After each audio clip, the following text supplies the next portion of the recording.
radio show in the nation for inspiration, and it's called Eminem Live Radio. And again, guys, we want to welcome you guys to this amazing event called Being Single is Cool. Somebody say, being single is cool. Being single is cool. I'm sorry, that was weak. I need y'all to say it with power, with some umph in it. Say, being single is cool. Being single is cool. Because that's what we're all about right here tonight. We're going to play some games, have a little bit of love and relationships conversation, but you guys really have a lot to be in store for, so we hope you guys are ready for it.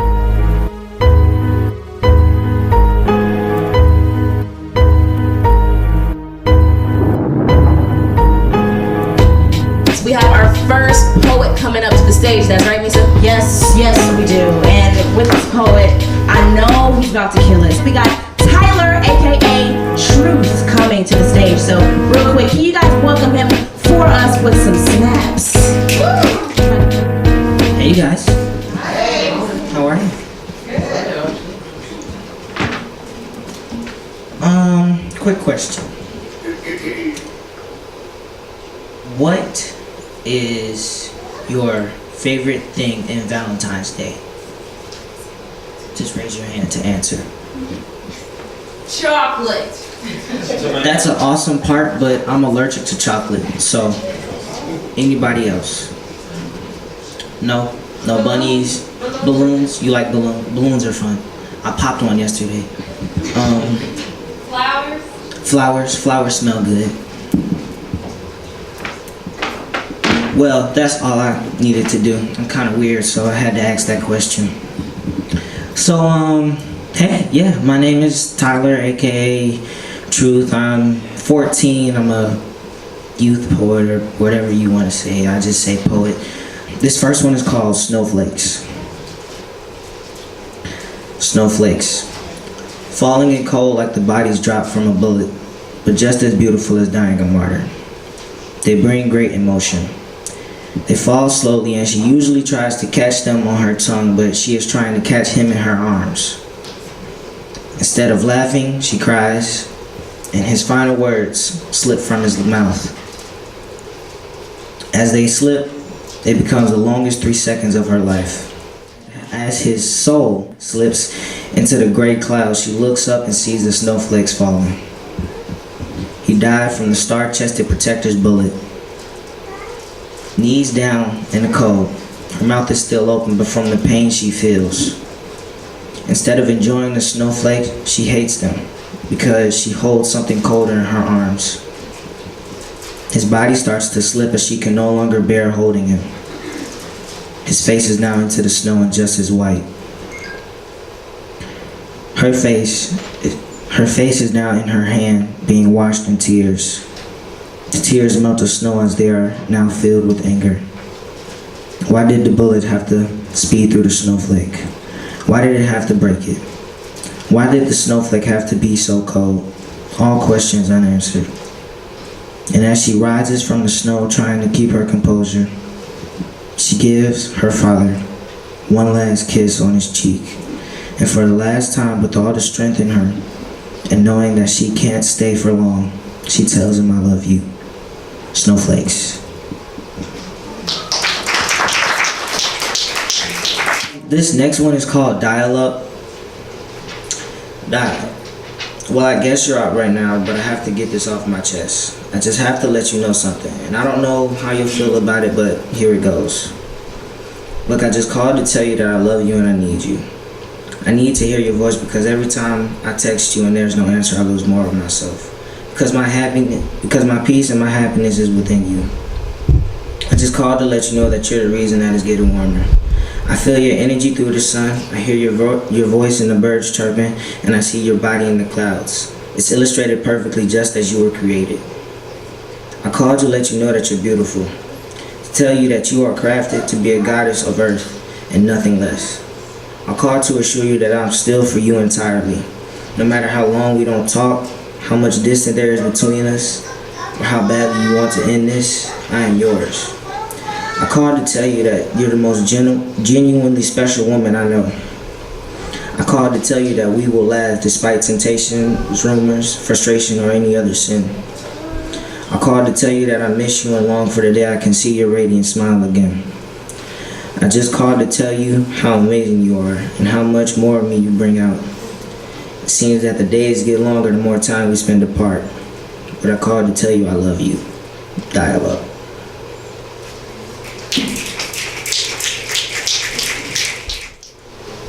This is another one that's romantic, I guess. I stole the title from Al Green because I really like that song. But it's called Let's Stay Together. Let's stay together. You bring me joy, and I needed it before I was with you.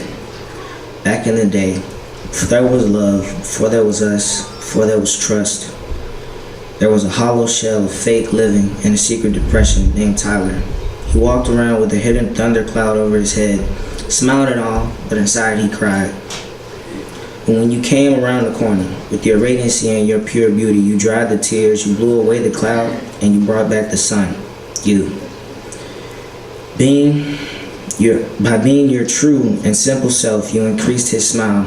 And when he's around you, he smiles like the Cheshire Cat.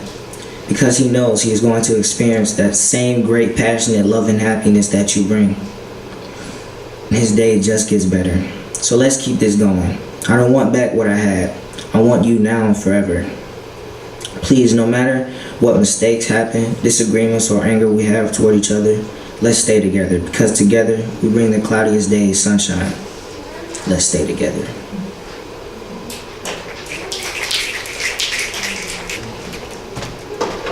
Okay, could you guys put your hands together like this, but like ball them up as if you were like praying really, really, really hard? That'll make it better and you'll feel it more. Right, here goes. The prayer. As his hands clap together and fold into a double fist, they drip with his tears falling onto his bed. He finds his composure and begins to speak, and he says this. He says, Lord, who I am told is always with me and speaks to me. Lord, with who I know I haven't been forsaken from. Lord, who cares and keeps the world spinning. Lord, I pray to you. I pray as hard as possible to you today.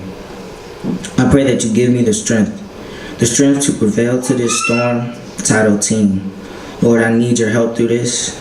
Lord, I am overlooked, forgotten, disrespected, laughed at, ridiculed, and discarded. Lord, your son went through these trials, but I am not he. I do not turn the other cheek when I am hit. I hit back. Lord, I am imperfect and unjust, though you have blessed me every day to live. Lord, I wish and I hope you guide me through this. I hope you give me the power to keep me from crying. I hope you help me with the demons that torment my mind. Lord, I hope you understand and have mercy on me.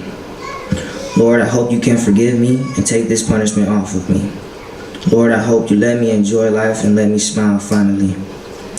Lord, I pray this prayer to you in a tone of begging, and I only hope that you can help me. Amen. And as the tears have soaked an area of his bed, he wipes them and lies down unto the next day of life. The prayer.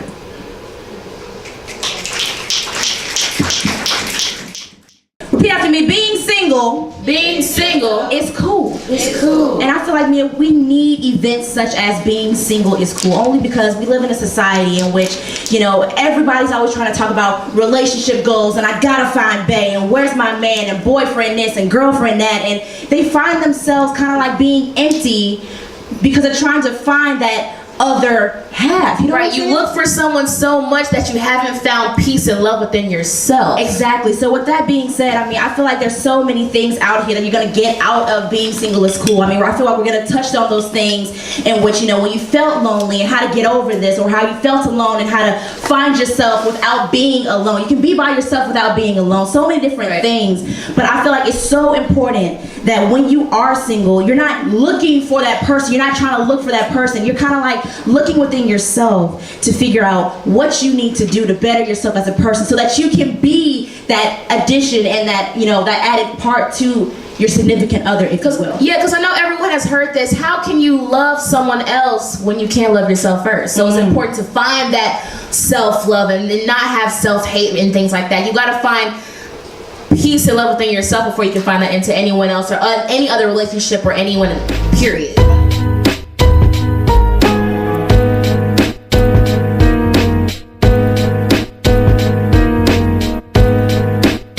Our next poet coming up is Talisha Johnson. Talisha is the author of Falling in Love with Picking Myself Up. She was a member of the Respect a Mic Slam team in 2010, and she is completed on a national level at both the Women of the World Poetry Slam and the Individual World Poetry Slam. Here's Talisha Johnson. Thank you.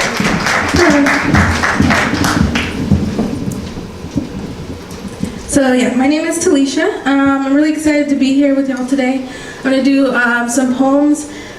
I was like, should I do love poems? And then I was like, yeah, I should totally do love poems because it's like Valentine's Day weekend, and also the show's about, well, okay, maybe not because of the show, but because it's Valentine's Day weekend. And then I was like, yeah, love poems. And then I was going through all my work and I'm like, I don't have very many love poems, so I'm gonna sprinkle what I have in between some other poems for y'all, if you don't mind.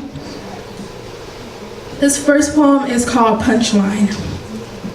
At 13, I kneeled before the porcelain bowl, watched it Cheshire grin, and promised to keep my secrets in exchange for what I'd eaten. 2 fingers always worked for the girls on television, kept their bodies as thin as spokes on bicycle wheels. I'd eaten too much, again, like always, felt like I was one bite from being the butt of every wisecrack, needed to get rid of this joke I called body. But my fingers would never claw far enough down my throat before I rebelled in a language I can never speak fluently. Did you know bulimia has its own alphabet? All the letters sound like heave and gasp and choke and burn and rot. The words are scalding, leave steam rolling off tongues in a trail of shredded esophageal tissue in its wake.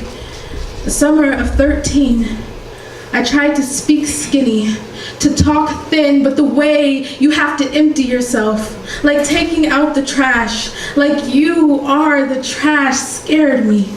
I never got past gag. I'd stare at the empty toilet, angry with his grin for not teaching me how to avoid being a punchline, or at least how to turn the punchline into a poem I could love.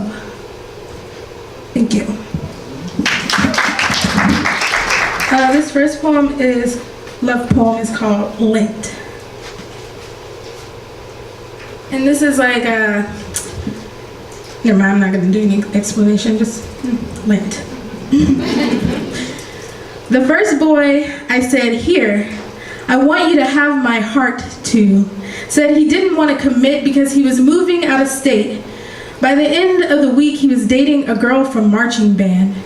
The second boy said, I know, then left my open palm hovering in midair, still full.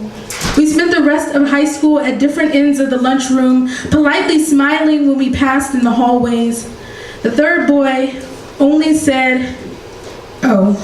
For the remainder of the party, he avoided looking me in the eye. Later, when he said, friends, I knew I loved him enough to pretend we could be. The next boy said he liked me first, so we made out in his dorm room until the credits rolled for a movie we hadn't watched.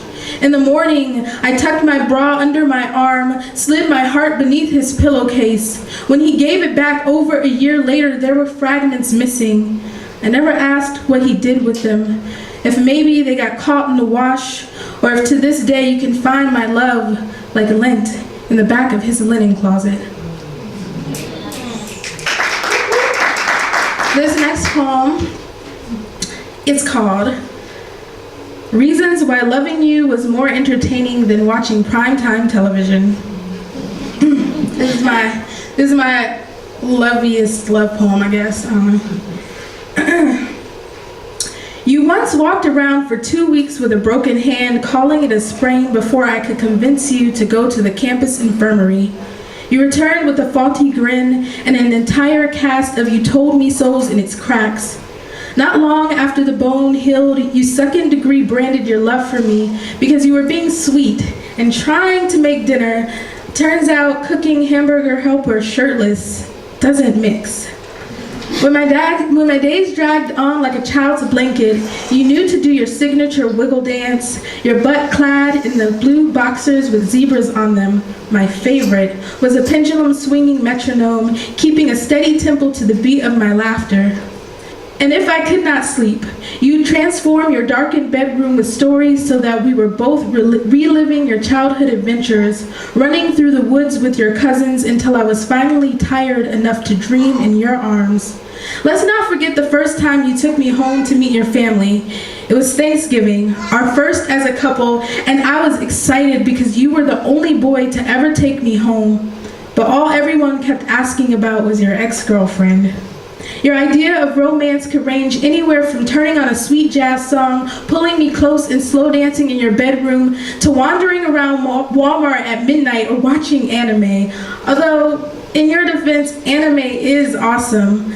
I could laugh for days at your country accent that tickled my city ears. The southern hospitality in you would sometimes lend an extra syllable to words, stretching out desk to desk and swim to swim. It's true. You stretched them out wide to lounge on your lips, and in between my fits of giggles, you'd narrow your eyes and declare, "I'm country, damn it." And it was true.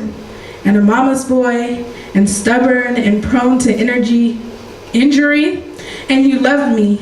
And love in real life is always better than television. Except maybe anime.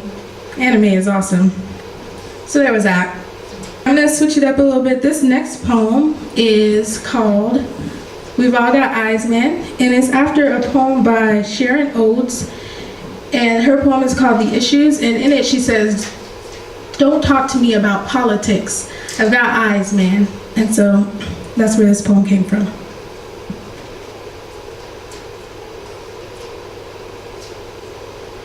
This truth is a raided home left ransacked.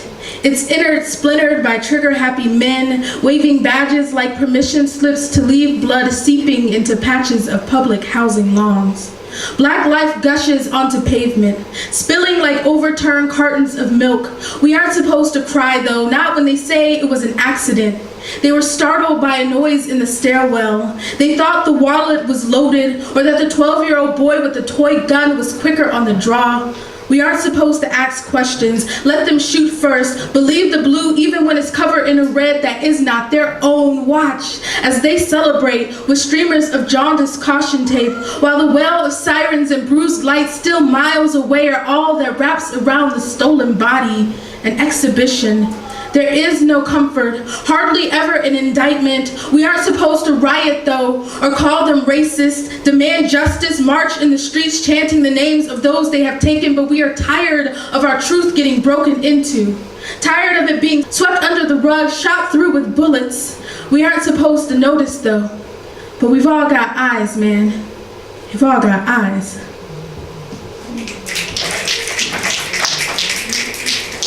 Thank you. This next poem is called Loving You. Loving you is uncomfortable. Like realizing there's no toilet paper after you've already used the bathroom. It is inconvenient. Like a bad tattoo in a time before tattoos could be removed, loving you is a hailstorm of regrets with no shelter to await its passing. It is a car crash with no survivors, a metaphor with no meaning. Loving you is random, like rain only falling on one half of the street. I watch, baffled, wondering if it'll ever make it to the other side. It is offbeat. When I think I have its code deciphered, the rhythm of loving you switches tempo. It is painful loving you, like lemon juice licking paper cuts or sea salt swimming through the channels of future scars. Loving you is a time loop, where every day is a nightmare because I wake up still missing you, still loving you, still missing you, still. Loving you is a life sentence. It is black bars and keyless locks. It is gavel bangs for heartbeats attempting to call for order. I bet I've bled more pens dry writing about what loving you has done to me than you've shed tears over this. Us, tell me, did loving me hurt you this bad? Were my eyes ever trigger happy to your soul? Did the memory of my love leave death echoes haunting your heart? Did loving me leave you feeling like you were breathing with punctured lungs? Loving me must have brought out the liar in you. I remember once when you told me I was beautiful, I replied that I was broken, and you said, "What's the difference?" Said the beauty was in between the pieces of me glued back together, and I believed you because loving you makes me foolish, hopeful, human.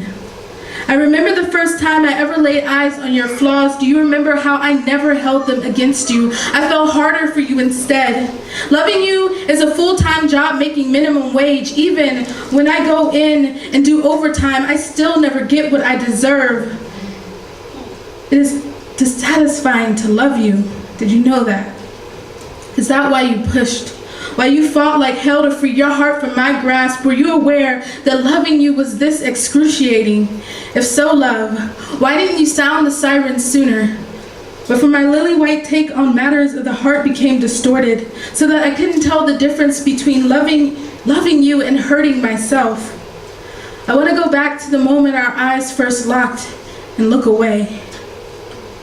No, I'm lying. I want to go back to the moment our eyes first locked and do everything the same, because loving you, as much as it makes me a martyr, is something I cannot undo.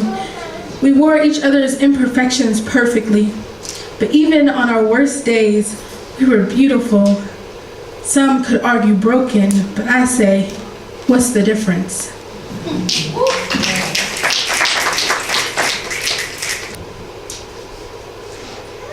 How can someone accused of rape by over 30 different women still have a sold-out crowd to perform to? People wonder why survivors of sexual violence don't take action against their molesters and rapists. This is why. Since someone so prominent couldn't possibly do that. Obviously, you cannot be a champion for the community and a heinous predator simultaneously, because aren't we women always after something or confused? If you believe that, then you have no right to ever ask why someone waited to speak out about an assault. These bodies have already been robbed. They do not fear the ones who have broken in. They fear the doubting of their police reports. They fear the disbelief from those who couldn't imagine someone so sheep becoming so wolf. They fear being renamed slut, liar, bored.